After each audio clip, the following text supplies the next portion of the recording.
ዳንኤል በእግዚአብሔር ፊት በእውነት በቅንነትና በንጽህና በታማኝነት ካገለገሉት አገልጋዮች አንዱ ነው። አስተውሉ። እንግዲህ ከዚህ ከኒቆዲሞስ በፊት ገብርኄር የሚባል ታማኝ አገልጋይ የሚባል ሳምንት አሳልፈናል። በቤተ ክርስቲያን ወይም በእግዚአብሔር ዘንድ አገልጋዮች ለእግዚአብሔር ታማኝነት ያላቸው እንዲሆኑ እንጂ በሰው ዘንድ ተቀባይነት ያላቸው እንዲሆኑ አይመከርም። ምን ማለት ነው? በሰው ዘንድ ተቀባይነት እንዲኖራቸው አይመከርም ማለት ሰው እንዲቀበላቸው ብለው ሰውን የሚመስሉ ማህበረሰቡን የሚመስሉ ምን ያስደስተዋል ብለው እንደ አርቲስት ለማስደሰት የሚቆሙ ሊሆኑ አይችሉም። አገልጋዮች ምን ያህል ሰው ይቀበለናል ብለው መጨነቅ የለባቸውም። ስለሚቀበላቸው ሰው ቁጥር የሚያስቡ ከሆኑ ታማኝ አገልጋዮች መሆን አይችሉም። አንድ የጥበብ ሰው ዓላማው ተቀባይነት ማግኘት ነው፣ በብዙ ሰው ተደናቂ መሆን። ምክንያቱም ካለበለዚያ ተቀባይነት ከሌለው ማስታወቂያ መስራት አይችልም፣ በጥበቡ ዓለም መስራት አይችልም፣ መደነቅ አይችልም፣ መብላት አይችልም። ዓላማው ራሱ መደነቅ፣ መታወቅ፣ ባጭሩ በጥንቱ አማርኛ ተቀባይነት ማግኘት ማለት ይሄ ነው። የእግዚአብሔር ሰዎች ደግሞ ዓላማቸው ተቀባይነት ለማግኘት ራሳቸውን ማመቻቸት ሳይሆን የላካቸው የእግዚአብሔር መልእክት ታማኞች ሆነው መገኘት ነው። አምላካችን እግዚአብሔር በዚህ ዘመን ያለነውንም ታማኞች እንድንሆን በቸርነቱ ይርዳን። ችግሩም ያለው እዚህ ውስጥ ነው። ለእግዚአብሔር ታማኝ አለመሆን፣ ለተቀበሉት አደራ ታማኝ አለመሆን፣ ለእግዚአብሔር ቃል ታማኝ አለመሆን፣ ለእውነት ታማኝ አለመሆን ነበሩ። ብዙ ሰዎች ታማኝ ሆነዋል።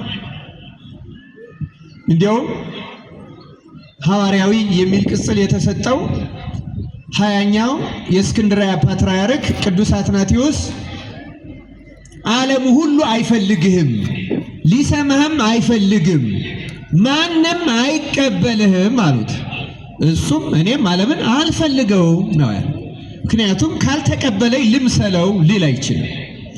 ዓላማው ሰዎች የሚስማሙበትን ወይም የሚፈልጉትን ማድረግ ከሆነ አንድ ሰው የእግዚአብሔር አገልጋይ መሆን አይችልም።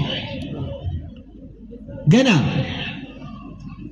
ከመጀመሪያዎቹ ነቢያት ቀዳሚ የሆነው ነቢየ እግዚአብሔር ሙሴ፣ ሊቀ ነቢያት ሙሴ በሕዝብ ዘንድ ያለ ተቀባይነት ቢያስጨንቀው ቢኖሮ እንደ ወንድሙ እንደ አሮን ለሕዝቡ ጣዖትን እየሰራላቸው ይከተላቸው ነበር። ሕዝብ ሊያስቸግር ይችላል። አንዳንድ ጊዜ መንግስታት ብቻ አይደሉም፣ ሕዝብ ራሱ ፍላጎት አለው፣ አመለካከት አለው። ያን አመለካከት ከየትም ሊያመጣው ይችላል። እስራኤሎች ከግብፅ እንዳመጡት የኛም ሕዝብ ከዚህ ዓለም ከሚዲያው ከምናምኑ የተለያየ አስተሳሰብ ልናመጣ እንችላለን። በዚያ ጊዜ አገልጋዮች ነገሮችን በእግዚአብሔር ቃል ብቻ እየመዘኑ እያነጠሩ ለእግዚአብሔር ታማኝ መሆን እስካልቻሉ ድረስ የእግዚአብሔር አገልጋዮች መሆን አይችሉም። እና ታማኝ አገልጋይ መሆን ቀላል አይደለም። ብዙም ዋጋ ያስከፍላል። እንኳን ከጠላት ከወዳጅ ዋጋ ያስከፍላል። ብዙዎቹ የእግዚአብሔር ነቢያት፣ ብዙዎቹ የእግዚአብሔር አገልጋዮች ከሕዝባቸው ራሱ መከራ ተቀብለዋል። ሙሴ ትልልቅ መከራ የተቀበለው ከወገኖቹ ከእስራኤል ነው። ኢያሱ መከራ ከወገኖቹ ተቀብሏል። በተለይ ነቢዩ ኤርምያስ ደግሞ ታላቅ መከራ ተቀብሏል። ኢሳይያስም ተቀብሏል። ኤርምያስ ሕዝቡ ራሳቸው ናቸው። የምትናገረው ከነሱ ስሜት ጋር ስላልተጣመጣመ ብቻ እሱ ታማኝነቱ ለእግዚአብሔር ስለሆነ ለስሜታቸው የሚስማማ እነሱን ደስ የሚያሰኝ ነገር ስላልነገራቸው የሚነግራቸውም ከእግዚአብሔር ሳይሆን ከራሱ ስለሚመስላቸው በመቃወም ኤርምያስን በተለይ 2 ጊዜ ታላላቅ አደጋዎች አድርሰውበታል። አንድ ጊዜ በድንጋይ ሊወግሩት ሞክረዋል፣ እግዚአብሔር ቢያድነው። ሌላ ጊዜ ደግሞ ወደ መጸዳጃ ቤት በአሁኑ ቋንቋ ወደዚያ ውስጥ ጥለውታል። ኢትዮጵያዊ አቤሜሌክ ነው ያወጣው ክርስቲያኖች። ያ ሁሉ የተደረገው ለእግዚአብሔር ታማኝ ለመሆን ነው። ለማን ታማኝ ለመሆን ነው? የሕዝቡን ስሜት መቀበል እኮ ይችላል። እንደፈለጋችሁ ማለት ይችላል። እውነተኛ አገልጋዮች ግን ሕዝቡን እንደፈለጋችሁ አይሉ። ምክንያቱም አገልጋዮች የሚሾሙበት ዋና ዓላማ ሰዎች ወይም ክርስቲያኖች ወይም አማኞች በብሉይ ኪዳንም እንደፈለጉት እንዲኖሩ ለማመቻቸት ሳይሆን ሰዎች እንዲኖሩት እግዚአብሔር የፈለገውን እንዲኖሩ ለመርዳት ነው። ተመልከቱ። አሁንም የቤተክርስቲያን ተልእኮዋና ዓላማዋ የምእመናንን ፍላጎት ማሟላት አይደለም። እግዚአብሔር ለምእመናን እንዲደረግ የፈለገውን ማሟላት ነው። እግዚአብሔር ምእመናንን ማለትም አማኞች ማለት ፓትርያርኩን የሚጨምራል። ምእመን ማለት ክህነት የሌለው ማለት ብቻ አይደለም። በተለምዶ እንደዚህ ያልወሰደ ምእመን ማለት አማኝ ማለት ነው። ከፓትርያርክ ምንም ክህነት እስከሌለው ድረስ ያለው ሰው በሙሉ ምእመን ነው። እንዲያውም ራሱ መድኃኔዓለም ክርስቶስም በኩረ ምእመናን ተብሏል። ጌታ መድኃኔዓለም ራሱ አሁን አንዳንድ ምእመናን ይጠሩበታል። እንደ ማዕረግ እየተደረገ እየተሰጠ ነው። በእውነተኛው መንገድ እውነተኛው በኩረ ምእመናን መድኃኔዓለም ክርስቶስ ነው። ምክንያቱም ሰው የሆነው ለአርአያም ስለሆነ ታማኝ ነው። እሱ ታማኝ ነበረ እና ዳንኤል ከታማኝ አገልጋዮች ለእውነት ብቻ ከኖሩት ታማኞች አገልጋዮች ካለ እግዚአብሔር ፈቃድ ካለ እግዚአብሔር ፍላጎት እግዚአብሔር ካዘዘውና እግዚአብሔር እንዲሆን ከፈለገው ውጪ አንድም ነገር ሳያደርግ ከኖሩት ጥቂት አገልጋዮች መካከል አንዱ ዳንኤል ነው። እግዚአብሔር ከእርሱ በረከት ያካፍለ። እዩ ክርስቲያኖች፣ ስለ ዳንኤል አንዳንድ ታሪካዊ ነገሮችን ላስቀድምላችሁ። ዳንኤል የነበረበት ዘመን እስራኤል በኃጢአታቸው ምክንያት ግማሾቹ ፋርስ በአሁኑ ጊዜ በአብዛኛው ወይም በማዕከላዊነት ኢራን የሚባለው፣ ግማሾቹ ደግሞ የጥንቱ የገናናዋ የባቢሎን የአሁኗ ኢራቅ ግዛት ውስጥ ተማርከው በተወረዱበትና በታሪካቸው ረጅም ዘመን ተማርከው በጣም ትልቅ መከራ ተቀብለው የኖሩበት ዘመን የ70 ዓመት የምርኮ ዘመን በሚባለው ዘመን ሙሉ በሙሉ የኖረ ነብይ ነው ዳንኤል። ልጅ ሆኖ ነው ምርኮ የተፈጸመው እና ምርኮ ሲፈጸም የመጀመሪያው ምርኮ ሲፈጸም ከተማረኩት 3 ጊዜ ነው የተማረኩት እስራኤል። ከመጀመሪያው ምርኮኞች መካከል አንዱ ዳንኤል ነው። ገና ወጣት ልጅ እያለ ነው የተማረከው። እንደምታውቁት 3 ደቂቅ ምንላቸውን ታውቋቸዋላችሁ አይደለም? ዳንኤል ከነሱ ትንሽ ከፍ ይላል። አጎታቸው ነው። እነርሱ የንጉሱ ልጆች ናቸው። ዳንኤል ደግሞ የንጉሱ የሴቲቱ ልጅ ነው። ለንጉሱ የልጅ ልጅ ነው። ስለዚህ ዳንኤል ለነሱ አጎታቸው ነው። እነሱ ቀጥታ የንጉሱ ልጆች ናቸው፣ የይሁዳ ንጉስ። እሱ ደግሞ የንጉሱ ሴት ልጅ ነው ዳንኤል። ለዛ ነው ትንቢተ ዳንኤል ራሱ ታሪኩን ሲጀምር የሚጀምርልን ምርኮኞቹ ከወረዱ በኋላ የከለዳውያን ትምህርት የሚባል እንደሆኑ የዩኒቨርሲቲ ትምህርት 3 ዓመት የሚባሩበት ወደ ስልጣን የሚመጡ ሰዎች የሚሰለጥኑበት ከፍተኛ ትምህርት ነበረ እና እዚያ ውስጥ ንጉሱ ከምርኮኞቹ ከነገስታት ቤተሰብ ከመጡት ብልሆች አስተዋዮች ካሉ መርጣችሁ አምጡልኝ ብሎ ሲያዝ ተመርጠው ለትምህርት ከቀረቡት ከንጉሱ ቤተሰቦች አንዱ ነብዩ ዳንኤል ነው። ሌሎቹ 3ቱ ሕፃናት የምንላቸው 3 ደቂቅ ናቸው። ለዚህ ነው በኋላ በአውራጃዎች ላይ ተሹመው ንጉሱ ላቆመው ጣዖት አልሰግድም ብለው ከሌሎቹ እስራኤላውያን ይልቅ ጎልተው የታዩበት መሰረታዊ ምክንያት እነሱ ተሿሚዎች ስለነበሩ። ከመሾማቸው በፊት ግን ተምረዋል። ለ3 ዓመት የከለዳውያንን ትምህርት ተምረዋል እና ዳንኤል ከመጀመሪያዎቹ ምርኮኞች ነው። ከንጉሱ ቤተሰብ ነው። የከለዳውያንን ትምህርት ከተማሩት መካከል ነው እና ዳንኤል ተመልከቱ፣ እስራኤል አዋቂ ስለነበረ እስራኤል ስትበዘበዝ፣ ቅጽሮቿ ሲናዱ፣ ቤተ መቅደሷ ሲፈርስ፣ ንዋያተ ቅድሳት ሲመዘበሩና ያች ገናናዋ የነ ዳዊት የነ ሶሎሞን እስራኤል እንዳልሆነች ሆና ብትንትኗ ሲወጣ ባይኑ ያየ ምስክር የነበረ ነብይ ነው። በእርግጥ በዚያ ዘመን ትልቁ ነብይ ዳንኤል ነው፣ ኤርምያስ ነው። ኤርምያስ ብቻም አይደለም ሌሎችም ነቢያት አሉ። ግን የዳንኤል ነብይነት ባቢሎን ከወረደ በኋላ ነው እንጂ ከመውረዱ በፊት ገና ልጅ ነው፣ አዋቂ ነው። ትልቁ ነብይ ኤርምያስ ነው የነበረው። ኤርምያስ መክሯል፣ አስተምሯል። ህዝቡ አልሰሙትም፣ እምቢ ብለዋል፣ አምፀዋል፣ ተማርከዋል። እሱም ጭምር ተማርኳል። ኤርምያስ ከምርኮ አልተመለሰም። በኋላ ብዙዎቹ እስራኤላውያን 70 ዓመት ረጅም ዘመን ስለሆነ በዚያው ሞተው ቀርተዋል። በዚያው በባዕድ ምድር የተወለዱትና አንዳንዶቹ ናቸው የተመለሱት። ዳንኤል ግን ምርኮ ሲፈጸም የነበረ ነብይ ብቻ ሳይሆን ምርኮ አልቆ ከተመለሱት ከጥቂቶቹ መካከል አንዱ እንደገና ዳንኤል ነው። በጣም ታሪካዊ ሰው ነው ክርስቲያኖች። ይህ ብቻ አይደለም። እንደገና ስለዚህ ኢየሩሳሌም ስትፈርስ እንዳያት፣ ተዋርዳ እንዳያት፣ እንደገና ስትሰራ ስትታነጽና ክብሯ ሲመለስላት ደግሞ አይቷል። ዳንኤልን እንደዛ ያሳየ እኛም የቤተ ክርስቲያንን ክብር ተመልሶ ለማየት ያብቃን በእውነቱ ክርስቲያኖች። እና በዚህ ምክንያት ትንቢተ ሕዝቅኤል ምዕራፍ 14 ላይ አንድ ቃል አለ። ምንድነው ቃሉ? እግዚአብሔር በእስራኤል ላይ መቆጣቱን። ሕዝቅኤልን በነገራችን ላይ የምርኮ ዘመን ነቢያት ነው፣ ግን ስለኋለኛው ከምርኮ በኋላ ስላሉት ነቢያት ስላሉት ህዝብ ትንቢት ተናግሯል። እና ህዝቡን እግዚአብሔር እንደሚቀጣ እንደማይምራቸው በማንም ምልጃ እንደማይምራቸው ሲናገር 3 ሰዎችን ያነሳል እግዚአብሔር። እንዲህ ይላል እግዚአብሔር ዘትንቢተ ሕዝቅኤል ምዕራፍ 14 ቁጥር 14 ላይ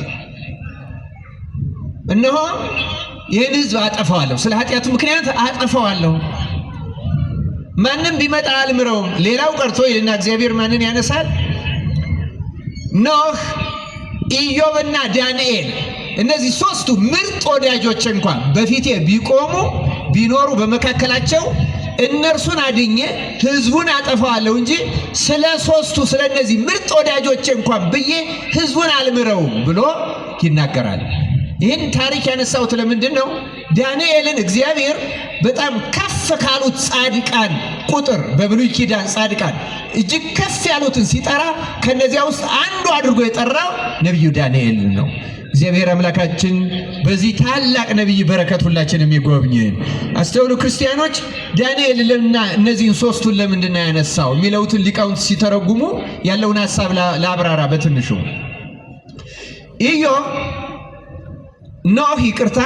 ኖህ ከዛ ኢዮብና ዳንኤል የሚያመሳስላቸው አንድ ገጽታ አላቸው። ምንድነው የሚያመሳስላቸው ገጽታ? ኖህ የነበረው ምድር በንፍር ውሃ በተቀጣችበት ዘመን ነው አይደለም የነበረው? ተመልከቱ። ስለዚህ ምድር በንፍር ውሃ በጠፋችበት ዘመን ነው የነበረው ስንል ምን ማለታችን ነው ስንል ምድር በንፍር ውሃ ከመጥፋቷ በፊት ኖህ መርከብ እየሰራ ነበረ። ስለዚህ በንፍር ውሃ ከመጥፋቷ በፊት ያለችው ምድር ከጠፋች በኋላ የሚያውቃት ብቸኛው ሰው ምስክር ማን ነው የነበረ ማለት ነው? ኖህ ብቻ ነው የነበረ። ኖህ ከመጥፋቷ በፊት ያውቃታል።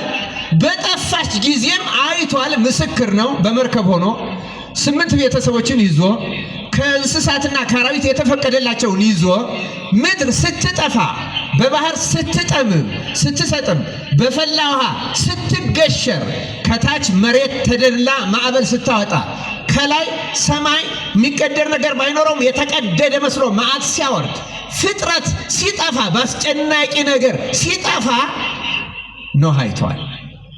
ስለዚህ ከዚያ ሁሉ ያተረፈው አምላክ ኖህ ጻድቅ ቢሆን ነው አይደለም? እጅግ ጻድቅ ቢሆን በሱ ምክንያት ሌሎች ፍጥረታትም ድነዋል። ክርስቲያኖች ኢዮብም ተመሳሳይ ታሪክ አለው። ኢዮብ ምን አይነት ጻድቅ እንደሆነ እናውቃለን። በዘመኑ የሚመጻደቁ እሱ ራሱ በሱ ቋንቋ መጥፎ አጽናኞች የሚላቸው ጓደኞቹ አሉ። ከዚያ ውጭ ምድሪቱ በኃጢአት የረከሰች ነበረች። እሱ ግን ስለ ገድሉ በራሱ ላይ መከራ ተቀብሏል።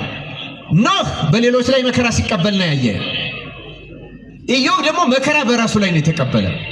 ኢዮብ ሀብት ንብረቱ ብዙ ሆኖ ጤነኛ ሆኖ ከብሮ ገኖ ለ10 ልጆቹ በየዕለቱ ጧት 1 መስዋዕት ማታ 1 መስዋዕት እየሰዋ ልክ በኦሪት እንደታዘዘው በኦሪት ቤተ መቅደስ በነግ 1 በግ በሰርክ 1 በግ ይሰዋ ነበረ። የሕዝቡን ኃጢአት ጧት የሚሰዋው ሌሊት የሰሩትን በሐሳብም በተግባር ኃጢአታቸውን ለማስተስረይ፣ ማታ የሚሰዋው ቀን ሲሰሩት የዋሉትን ኃጢአት ለማስተስረይ። የእኛንም የጧትና የማታውን ኃጢአታችን የቀንና የሌሊቱን ኃጢአታችን በጧትና በማታ ያስተስረይልን። ለዚያ ነው ቢያንስ ክርስቲያኖች ከተቻሉ የጧትና የማታ ጸሎት በቤተ ክርስቲያን እንድናደርግ የተመከረው። ለዚያ ነው እንደ ብሉይ ኪዳን በነግ አንድ በግ በማታ አንድ በግ ባይሰዋም በጧትና በሰርክ ግን የተለየ ጸሎት አላት ቤተ ክርስቲያን። በዚያ ጸሎት በማታው ጸሎት የቀን ኃጢአታችን ይሰራያል፣ በጧቱ ጸሎት ደግሞ የሌሊት ኃጢአታችን ይሰራያል። እግዚአብሔር በቸርነቱም ያስተስረይልን። ኢዮብ ግን ገና ሕግ ከመሰራቱ በፊት ይህን የሚያደርግ ለእያንዳንዱ ልጆች መስዋዕት የሚሰዋ እጅግ ጻድቅ ሰው ነበረ። ሆኖም እግዚአብሔር ሰይጣን ከሰሰውና ፈቀደለት፣ በሱ ላይ አንዳች መከራ መጣ። ስለዚህ ኢዮብ መጀመሪያ በጽድቅ በክብር በቅድስና ሕይወት ነበረ፣ በሀብት በክብር ነበረ። በኋላ ደግሞ ሰይጣን በከሰሰው ክስ መሰረት መዓት መጣበት። 10 ልጆቹ ሞቱ፣ የማይቆጠር ሀብት ንብረቱ ጠፋ። ከዚያ በኋላ እሱም ደግሞ በጽኑ ደዌ ተመታ። እጅግ የስቃይ ሕይወት አየ። ከልጅ ልጅ አጥቶ፣ ከሀብት ሀብት አጥቶ፣ ከጤና ጤና አጥቶ፣ ምንም ነገር ሳይቀረው ሚስቱ እንኳን ከበሽታው ጽናት የተነሳ ጥፍሩ ሾልኮ ማከኪያ አጥቶ በግል እያከከ ትል ከሰውነቱ እየወጣ እንደ ሞተ ሰው ነፍሱ አልተለየችም እንጂ ሸቶ ተልቶ ነው የኖረው። እና ሚስቱም ሳይቀር በእነዚያ መጥፎ አጽናኞች ጓደኞቹ ተስባ አሁን እንኳን አንድ ጊዜ እግዚአብሔርን ሰድበው ሙት ብላው ነበረ። ኢዮብ ግን በዚያም ጊዜ እግዚአብሔር ሰጠ፣ እግዚአብሔር ምን አደረገ? ነሳ። ከእግዚአብሔር መልካሙን ብቻ እንቀበላለን ክፉን ስለምን አንቀበልም ብሎ ሚስቱንም ገስጾ በሃይማኖቱ በመከራ ምክንያት ሃይማኖቱን ያልካደ እግዚአብሔርን ከማመስገን ለአንዲትም ቅጽበት ያላቋረጠ እጅግ ጽኑና ልዩ ጻድቅ ነው ኢዮብ። ከዚህ ሕይወት በኋላ ደግሞ እግዚአብሔር በዮርዳኖስ ወንዝ ተጠመቅ አለው። ተጠመቀ፣ ዳነ፣ ጤናው እንደቀድሞው ተመለሰለት፣ የበለጠም ጤነኛ ሆነ። ልጆች የበለጡ ልጆች ሰጠው እግዚአብሔር። ሀብት ንብረቱን ቀድሞ ከነበረው እጥፍ አድርጎ ሰጠው። ስለዚህ ተመልከቱ፣ ኢዮብን ቅድመ ጥፋት ሕይወቱን ያውቃል፣ ጊዜ ጥፋት ሕይወቱንና ሰቀቀኑን ያውቃል፣ ድህረ ጥፋት ደግሞ እንደገና አዲስ ሕይወት ኖረዋል። ተመልከቱ፣ ዳንኤል ከነዚህ ነው የተቆጠረው። የዳንኤል ደግሞ የኢዮብና የኖህን ያማካለ ነው። ተመልከቱ፣ ኖህ የዓለምን ጥፋት ነው ያየ፣ ኢዮብ የራሱን ጥፋት ነው ያየ። ዳንኤል ደግሞ የሕዝብንም የራሱንም መከራ አብሮ የተቀበለ በመካከል ያለ። ስለዚህ ኢየሩሳሌምን ከመጥፋቷ በፊት የሚያውቃት፣ በጠፋችም ጊዜ የሚያውቃት፣ እንደገና ደግሞ ከምርኮ በኋላ ተመልሶ ተሰርታ የሚያውቃት ዳንኤል ነው። ከዚህ የተነሳ ዳንኤል ቁጥሩ ከኢዮብና ከኖህ ጋር ይቆጠራል።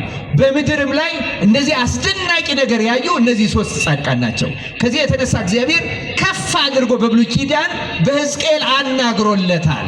ሕዝቅኤል ደግሞ ከእርሱም በኋላ የተነሳ ነቢይ ስለሆነ ምንም በምርኮ ዘመኑ የተነሳ ቢሆን ቆይቷል። ሕዝቅኤል ደግሞ እና እነዚህ 3ቱ እንኳ ቢነሱ ብሎ እጅግ ብርቱ ጻድቃን በብርቱ መከራ ውስጥ ሁሉን ለማየት የተፈቀደላቸው፣ ለሁሉ አይፈቀድለትም። ለኤርምያስ እንኳን የኢየሩሳሌም ጥፋቷን እንጂ ልማቷን እንደገና አላየም። ኤርምያስ ከማኅፀን የተቀደሰ ታላቅ ነቢይ ነው።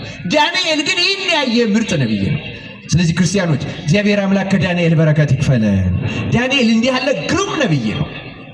የተመረጠ ነቢይ ነው። ከትልልቆቹ የሚመደብ ነው። እጅግ አስደናቂ ነቢይ ነው። ስለሱ ትንሽ ነገርም በዕለቱ ማስታወስ እውነት ነው።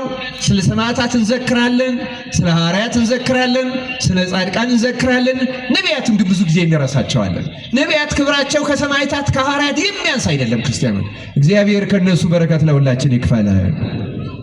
ቀን ስለገጠመው ታዲያ ይሄ ዳንኤል ምርኮ ከወረደ በኋላ ቀደም ነግሬያችኋለሁ። በልጅነቱ ነው የወረደ።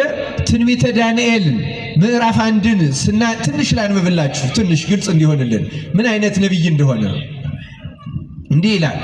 የይሁዳም ንጉሥ ኢዮአቄም በነገሰ በ3ኛው ዓመት የባቢሎን ንጉሥ ናቡከደነጾር ወደ ኢየሩሳሌም መጥቶ ከበባት። ጌታም የይሁዳን ንጉሥ ኢዮአቄምን ከእግዚአብሔር ቤት ዕቃ ከፍሎ በእጁ አሳልፎ ሰጠው። እርሱም ወደ ሰናዖር ምድር ወደ አምላኩ ቤት ወሰደው። ዕቃውንም ወደ አምላኩ ግምጃ ቤት አስገባው። ንጉሡም ነውር የሌለባቸውንና መልከ መልካሞቹን በጥበብ ሁሉ የሚያስተውሉትን ዕውቀትም የሞላባቸውን ብልሃተኞችና አስተዋዮች የሆኑትን በንጉሥም ቤት መቆም የሚችሉትን ብላቴኖች ከእስራኤል ልጆች ከነገሥታቱና ከመሳፍንቱ ዘር ያመጣ ዘንድ የከለዳውያንንም ትምህርትና ቋንቋ ያስተምሯቸው ዘንድ ለጃንደረቦቹ አለቃ ለአስፋኔዝ ነገረ። ንጉሡም 3 ዓመት ያሳድጓቸው ዘንድ ከዚያም በኋላ በንጉሡ ፊት ይቆሙ ዘንድ ከንጉሡ መብል ከሚጠጣውም ጠጅ በየዕለቱ ድርጓቸውን አዘዘላቸው። በእነዚህም መካከል ከይሁዳ ልጆች ዳንኤልና አናንያ፣ ሚሳኤልና አዛርያ ነበሩ። የጃንደረቦቹም አለቃ ስም አወጣላቸው። ዳንኤልን ብልጣሶር፣ አናንያንም ሲድራቅ፣ ሚሳኤልንም ሚሳቅ፣ አዛርያንም አብደናጎ ብሎ ጠራቸው።